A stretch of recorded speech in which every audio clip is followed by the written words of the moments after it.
Assalamualaikum warahmatullahi wabarakatuh. Perkenalkan, nama saya Rizky Surya Permana dengan NIM 220509741118 dari kelas PTI 2022C. Di sini saya akan menjelaskan tentang standarisasi jaringan komputer.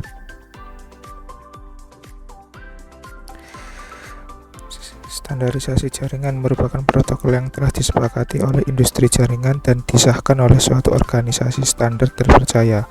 Standar paling dasar dan paling umum adalah sebuah jaringan dikonsepkan dalam model OSI layer. OSI layer atau Open System Interconnection merupakan model referensi yang mana tercipta dalam bentuk kerangka konseptual. Bahkan sekarang ini ia telah menjadi suatu standar koneksi untuk sebuah komputer. Berikut susunan dari OSI layer, mulai dari yang terbawah yaitu physical, data link, network, transport, session, presentation, application. Untuk penjelasan dari lapisan paling bawah sendiri yaitu physical layer, bisa dibilang bahwa physical layer ini adalah yang paling utama. Tanggung jawab OSI layer ini adalah dalam hal melakukan transmisi terhadap data. Tentu saja hal itu dilakukan dari physical layer pengirim dan ditujukan kepada physical layer penerima. Kemudian lapisan yang kedua yaitu data link layer. Ketika proses transmisi data sedang berlangsung, maka akan ada potensi terjadi kesalahan. Maka inilah yang menjadi tanggung jawab dari OSI layer, layanan data link layer, di mana tugasnya memang melakukan pemeriksaan kesalahan. Contoh dari data link layer sendiri adalah MAC address dan LLC. Tugas dari MAC address sendiri tak lain adalah mengendalikan perangkat dari suatu jaringan yang mendapat akses ke medium dan juga izin ketika melakukan transmisi data. Sedangkan LLC sendiri bertugas mengidentifikasi kemudian membungkus protokol network layer dan juga melakukan kontrol terhadap pemeriksaan kesalahan. Kemudian lapisan ketiga, network layer. Di antara 7 OSI layer yang ada, network layer memiliki tugas dalam mendefinisikan alamat IP Internet Protocol. Hal ini membuat setiap komputer akhirnya dapat terhubung dengan suatu jaringan. Bahkan tak hanya itu saja, network layer juga berfungsi untuk melakukan proses routing serta membuat header pada paket-paket data yang ada. Kemudian transport layer, untuk pengiriman pesan antara dua atau lebih host yang ada dalam jaringan. Maka ini adalah tanggung jawab dari transport layer. Selain itu, ia juga menangani adanya pemecahan serta penggabungan pesan, kemudian juga melakukan kontrol untuk keandalan jalur koneksi yang sudah diberikan. Dan session layer, tanggung jawab dari session layer adalah mengendalikan sesi koneksi, dialog, dan juga mengelola, bahkan dapat pula memutuskan koneksi dari komputer. Agar bisa membentuk sesi komunikasi, maka digunakan sirkuit virtual yang mana dibuat oleh lapisan OSI bernama transport layer. Kemudian ada presentation layer. Presentation layer bertanggung jawab untuk mempersiapkan data agar bisa digunakan dengan program tertentu, atau dengan kata lain mempresentasikan data agar program tersebut dapat menyerap, mengakses, dan menggunakannya. Presentation layer berperan sebagai penerjemah bahasa komunikasi yang berbeda antara dua perangkat komputer, melakukan enkripsi data dari perangkat sumber lalu mendekripsinya pada perangkat penerima. Kemudian application layer, tahapan ini berhubungan langsung dengan pengguna.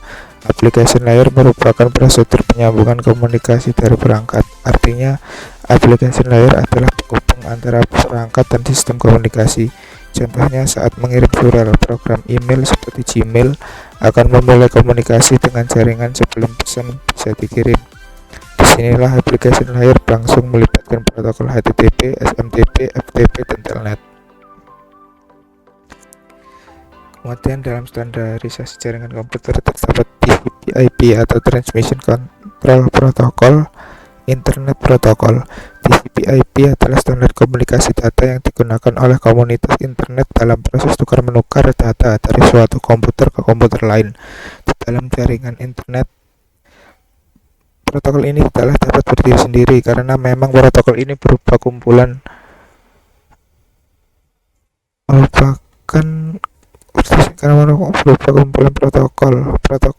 protokol suite. Protokol ini juga merupakan protokol yang paling banyak digunakan saat ini. data tersebut diimplementasikan dalam bentuk perangkat lunak software di sistem operasi. Istilah yang diberikan kepada perangkat lunak ini adalah TCP/IP stack. Kemudian untuk layer dari TCP/IP terbagi menjadi 5. Yang pertama, layer 1 fisikal. Lapisan terbawah yang berperan sebagai sarana sistem mengirimkan data ke device yang terhubung ke jaringan. Fungsi dari physical layer adalah untuk mendefinisikan media transmisi jaringan, metode pensinyalan, sinkronisasi bit, arsitektur jaringan, topologi jaringan, dan pengkabelan.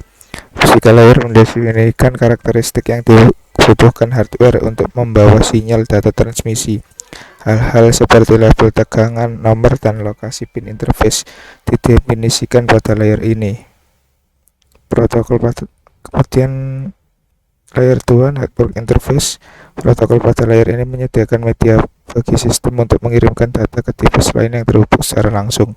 Dalam literatur yang digunakan dalam tulisan ini, network access layer merupakan gabungan antara network, data link, dan physical layer. Fungsi network access layer dalam TCP/IP disembunyikan dan protokol yang lebih umum dikenal IP, TCP, UDP digunakan sebagai protokol level lebih tinggi. Kemudian terdapat internet yang merupakan layer ketiga. Di atas network access adalah internet layer. Internet protokol adalah jantung dari TCP/IP dan protokol yang paling penting pada internet layer. IP menyediakan layanan pengiriman paket dasar pada jaringan tempat TCP/IP network dibangun. Seluruh protokol di atas dan di bawah internet layer merupakan internet protokol untuk mengirimkan data. Kemudian layer keempat, transport. Dua protokol utama pada layer ini adalah Transmission Control Protocol dan User Datagram Protocol. TCP menyediakan layanan pengiriman data handal dengan end-to-end deteksi dan koreksi kesalahan. UDP menyediakan layanan pengiriman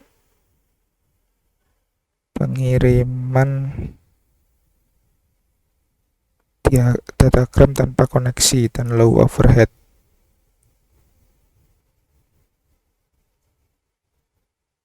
Kemudian application pada sisi paling atas dari arsitektur protokol adalah application layer. Layer ini termasuk seluruh proses yang menggunakan transport layer untuk mengirimkan data. Banyak sekali application protokol yang digunakan saat ini. Beberapa di antaranya adalah Telnet, yaitu Network Terminal Protocol yang menyediakan remote login dalam jaringan. Kemudian FTP, File Transfer Protocol, digunakan untuk file transfer.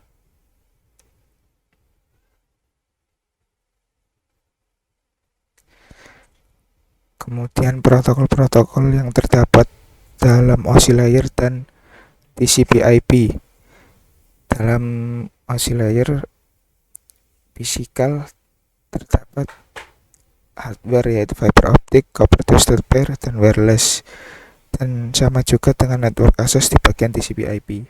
Kemudian dalam data link OSI layer terdapat protokol Ethernet, token ring, FDDI, WAN protokol, juga sama dengan network access di bagian TCP/IP. Kemudian dalam layer network OSI, protokol yang bekerja yaitu Internet Protocol dan ARP, RARP, ICMP, sama juga dengan di Internet TCP/IP model. Kemudian di transport layer OSI, protokol yang bekerja yaitu TCP, yaitu Transaction Control Protocol, dan User Datagram Protocol atau UDP, sama juga dengan transport TCP/IP. Kemudian di layer session presentation application, protokol yang bekerja yaitu file transfer, FTP, kemudian web browser, HTTP, email, SMTP, IMAP, POP3, kemudian remote login, telnet error login, dan name resolution, DNS, IP address, DHCP. Sama juga dengan di layer application TCP/IP model. Lalu standarisasi jaringan terdapat UDP. UDP adalah kependekan dari User Datagram Protocol, merupakan bagian dari IP. Dengan UDP, aplikasi komputer dapat mengirimkan pesan kepada komputer lain dalam jaringan lain tanpa melakukan komunikasi awal. Lalu apa perbedaan TCP dan UDP? TCP memerlukan adanya koneksi sementara, UDP tidak memerlukan koneksi sama sekali. Yang kedua, dalam hal keandalan, TCP menjamin data yang ditransfer sampai dengan utuh, sedangkan UDP tidak. Yang ketiga, untuk kecepatan transfer, TCP lebih lambat dari UDP. 4. TCP biasa diterapkan pada aplikasi yang menggunakan reliabilitas tinggi dan waktu transfer datanya yang tidak terlalu cepat, sedangkan UDP biasa digunakan pada aplikasi yang memerlukan transfer data sangat cepat. Kemudian di sini terdapat port dalam standarisasi jaringan komputer. Port antara 0 sampai 1023 merupakan port standar atau port umum yang sudah ditetapkan oleh IANA, Internet Assigned Number Authority, hanya dapat diakses oleh sistem account atau root account. Yang paling umum yaitu port 80 yaitu HTTP, kemudian port 22 yaitu SSH, dan port 53 DNS.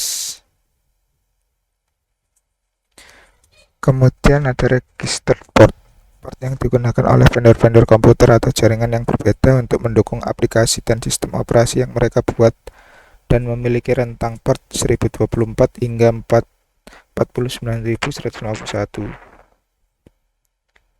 Di sini di tabel samping dapat dilihat port number, kemudian protokolnya dan application.